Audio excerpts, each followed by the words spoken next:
Halo Sobat Investor, selamat datang di Podcast 4% dan di channel Dodi Bicara Investasi. Dan pada video kali ini saya akan membahas 7 tipe investor dengan 7 strategi yang berbeda-beda.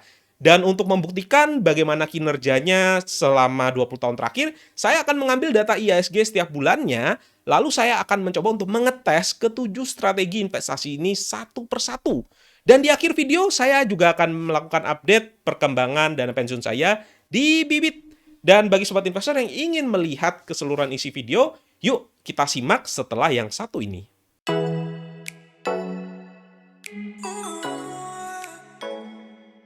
Sobat investor, kita langsung saja akan membahas ketujuh tipe investor jangka panjang ini.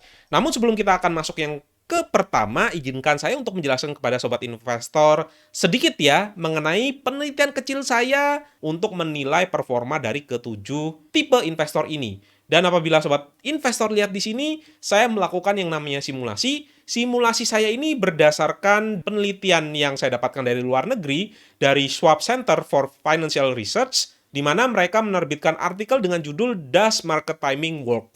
Linknya nanti akan saya taruh di deskripsi. Dan di sini ada beberapa cara mainnya ya. Yang pertama, ketujuh investor tersebut nantinya akan melakukan nabung rutin ke saham ataupun reksadana saham yang imbal hasilnya setara dengan IHSG. Dan mereka nanti akan menabung setiap tahun dari tahun 2001 sampai 2021, totalnya sekitar 20 tahun. Saya rasa 20 tahun ini data yang cukup panjang untuk bisa kita melihat ya apakah strategi tersebut bekerja atau tidak. Kemudian nantinya mereka akan menabung setiap tahunnya 12 juta rupiah atau setara dengan 1 juta per bulan. Data diambil dari IHSG dari setiap awal bulan sejak Januari 2001 sampai November 2021 dari Yahoo Finance. Nah, bagi sobat investor yang masih baru tahu, di Yahoo Finance kita bisa mengambil data IHSG bahkan dari tahun 1990 sampai pada saat ini.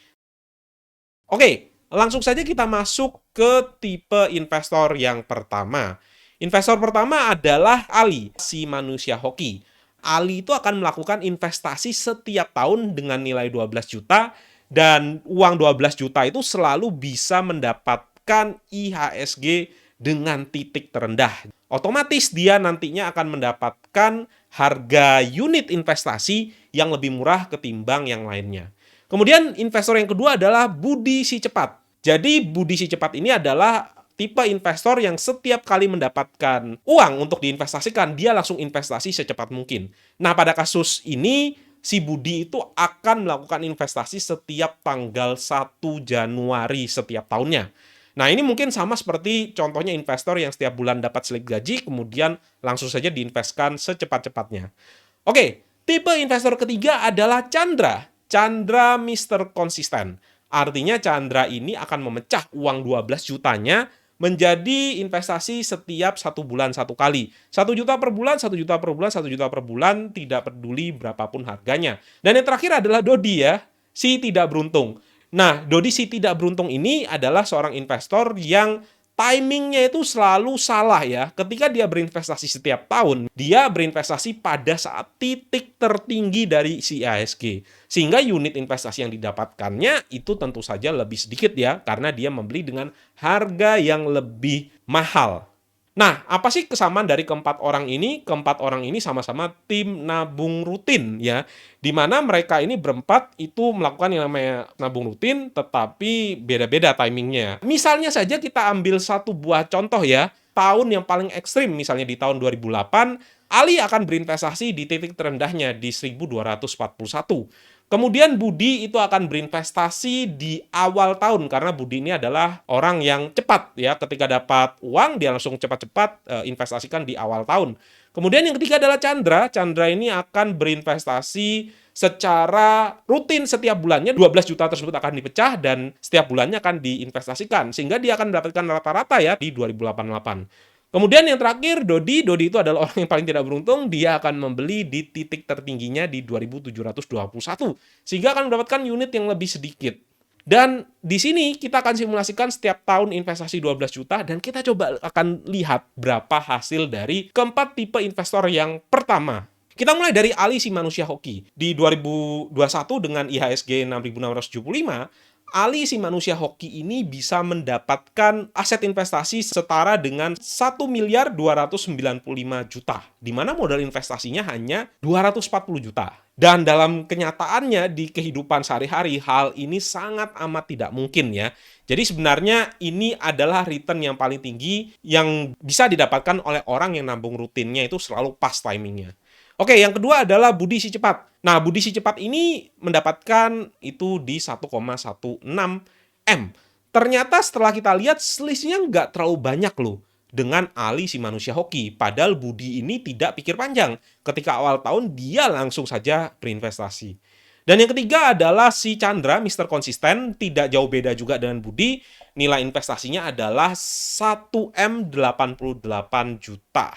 Dan yang terakhir, si apes, orang yang berinvestasi ketika di NAB-nya itu paling tinggi setiap tahunnya, kira-kira dapat berapa? Pasti kita akan mengira aset investasinya akan jauh lebih rendah dari ketiga orang sebelumnya. Ternyata aset investasinya tidak jauh-jauh lebih rendah loh.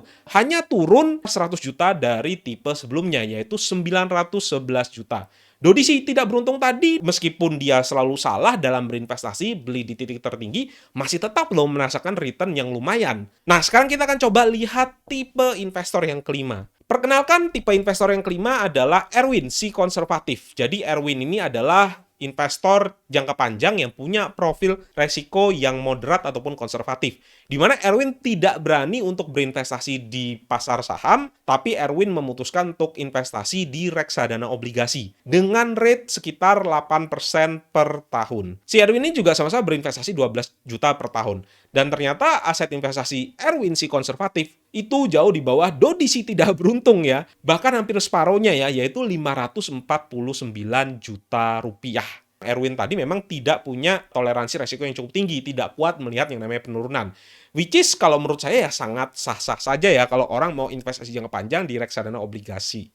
Oke, dan yang berikutnya adalah tipe investor ke-6. Perkenalkan, ini adalah Frankie, si sungguh terlalu. Kenapa kok namanya si sungguh terlalu? Karena apabila sobat investor lihat iklan di Bibit, di mana ada orang yang naruh uangnya itu di bawah kasur, dan ternyata di bawah kasur itu ada Bang Haji Rhoma Irama yang mengatakan sungguh terlalu investasi kok ditaruh di bawah kasur. Dan ya karena ditaruh di bawah kasur tidak ada return sama sekali, maka aset investasi Frankie adalah 240 juta. Nah, ini yang terakhir nih, tipe investor yaitu Gatot si Keminter. Gatot si Keminter ini adalah cerminan dari orang yang mencoba untuk mengelabui pasar. Dia mirip seperti Ali ya, setiap tahunnya bisa investasi di NAB yang paling rendah. Ya tapi ternyata dari 20 tahun tersebut ada 1 tahun yang dia itu mencoba untuk keluar dan masuk ke pasar, dan ternyata yang dilakukan itu adalah tindakan yang salah. Nah, saya akan coba ceritakan skenario-nya ya. Jadi si Gatot tadi investasi setiap tahun ya, mengambil NAB yang paling rendah mulai dari 2001, 2002 dan seterusnya. Tibalah di 2008 mencoba untuk melakukan market timing. Pasar pada saat itu sudah turun besar-besaran, dia mulai merasakan galau karena membaca banyak sekali berita dan ada yang mengatakan kalau IHSG akan jatuh di bawah 1000 ya. Pada akhirnya dia menjual di titik terendahnya di 1200, dan ternyata pada saat itu dia apes ya, market timingnya gagal. Dan dia sempat denial selama beberapa bulan dan pada akhirnya masuk di 2009 di 2500. Oke ya, tapi setelah itu 2012, 2013, 14, 15, 16, 17, 18, 19 dia selalu mendapatkan investasi dengan NAB paling rendah. Sukses melakukan timingnya. Nah, sampai suatu hari kita ingat sendiri ya, pasar saham turun sampai ke 3.900, mulai muncul reboundnya, dan pada saat itu saya ingat sekali ketika kita lihat di grup Telegram maupun di grup WhatsApp maupun di yang lain-lain, pada saat IHSG naik ke 4.500, orang-orang menyarankan untuk menjual terlebih dahulu karena bisa jadi ini adalah rebound sesaat sebelum pada akhirnya turun jatuh lebih dalam lagi. Bahkan beberapa saya ingat sekali menyamakan krisis pada saat 2020 kemarin dengan krisis di 1929. Dan apa yang dilakukan oleh si Gatot, dia pada akhirnya menjual di 4.500 setelah IHSG rebound, dan ternyata pasar saham setelah itu rally, naik kencang sekali sampai di level 5.500-an lebih ya. Dan si Gatot pada akhirnya masuk kembali ya di harga awal tahun 2021. Nah, bayangkan si Gatot tersebut sukses berinvestasi sepanjang 19 tahun, tapi ada satu skenario sepanjang 1 tahun, 9 bulan di tahun 2009 dan 3 bulan di tahun 2021 yang dia itu salah timingnya. Dan menurut sobat investor, kira-kira berapa aset investasi dari si Gatot ya? Ternyata tidak diduga-duga aset investasi dari Gatot bahkan lebih rendah daripada Erwin si konservatif. Padahal hanya ada 1 tahun loh, di mana dia itu tidak berada pada pasar, melainkan coba untuk mengelabui pasar, dan dia itu gagal untuk mengelabui pasar. Market timing ketika sukses, efeknya bisa sangat besar sekali, tetapi ketika gagal, bahkan kalah dengan Dodi si tidak beruntung, yang selalu nabung rutin di saat IHSG lagi tinggi-tingginya setiap tahun. Nah, ini adalah cerminan dari ketujuh investor jangka panjang.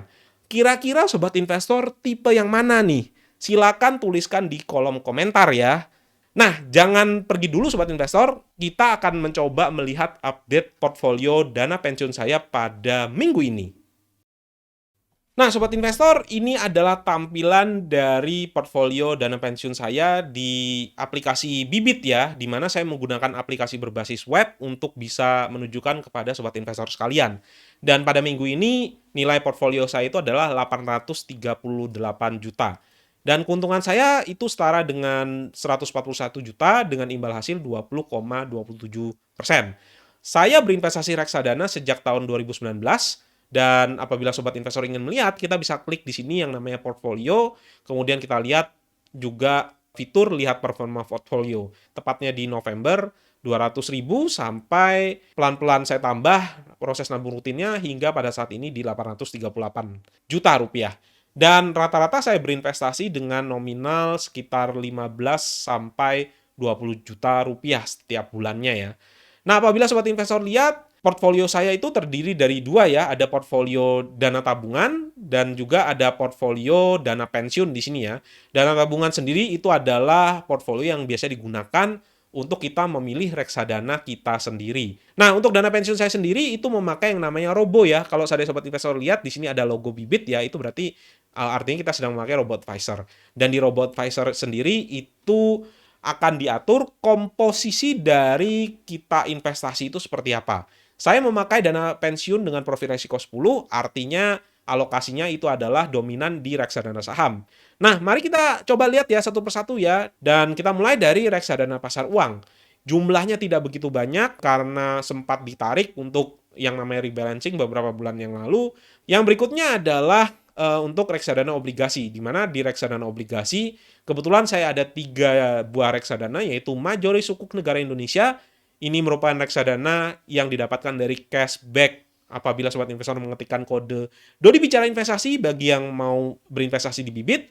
Kemudian ada juga reksadana obligasi negara yaitu ABF Indonesia Bond Index Fund, dan juga ada reksadana obligasi korporasi yaitu Sukor Invest Stable Fund di sini. Nah, berikutnya ini adalah portfolio yang paling banyak, yaitu ada di reksadana saham. Totalnya adalah 656 juta, dan kalau kita lihat itu sudah ada keuntungan sebesar 129 juta rupiah atau setara dengan imbal hasil plus 24,55%. Ada Average IDX 30 di sini ya, dan juga ada BNI AM Index IDX 30. Oke, dan ini adalah hasil dari nabung rutin ya. Saya pada saat terjadinya pandemi kemarin di tahun 2020, pada saat terjadi penurunan, tetap saya melakukan yang namanya nabung rutin. Dan memang ketika kita melakukan nabung rutin ya, apapun tipe nabung rutin ya, mau kita nabung rutin dengan perfect timing, nabung rutin dengan mungkin dollar cost averaging, nabung rutin pada saat kita dapat uang, ataupun nabung rutin pada saat bad timing, pada akhirnya nantinya kita tetap akan mendapatkan hasil yang memuaskan ya, karena kita masih menarik investasi kita itu mungkin 10 atau 20 tahun lagi ya, sehingga apapun yang kita beli IHSG-nya tinggi atau IHSG-nya rendah selama dipakai untuk jangka panjang, saya rasa investasi kita akan tetap meningkat. Oke, mungkin itu saja update singkat saya terkait dengan dana pensiun, dan terima kasih bagi sobat investor yang sudah melihat video saya sampai selesai. Sampai ketemu lagi di minggu depan. Bye!